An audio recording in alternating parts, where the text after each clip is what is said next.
Isso aqui é o seguinte, ó. Isso aqui é uma tábua que eu achei. Uma tábua bem bonitinha aqui, lisinha.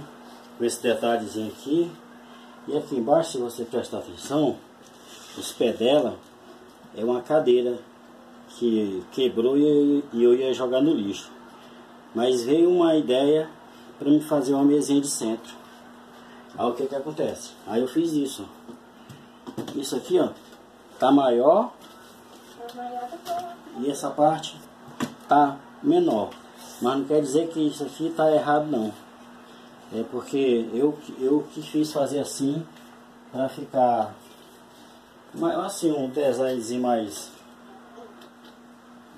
bonitinho.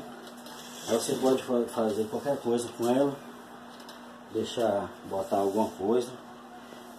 Aí, ó, no lugar de jogar no lixo, você aproveita. Aqui, ó. Aqui era uma cadeira, ó. A cadeira quebrou e eu fiz isso. Aí aqui desse detalhezinho. E aqui é assim. E aqui vai fazendo o que vem na cabeça com uma mesinha bem belezinha. Tranquilo. Então tá aí mais uma ideia aí do JS. Alô? Compartilha aí compartilha aí nos vídeos aí de vocês. Se inscreve no nosso canal aí no Facebook, Instagram.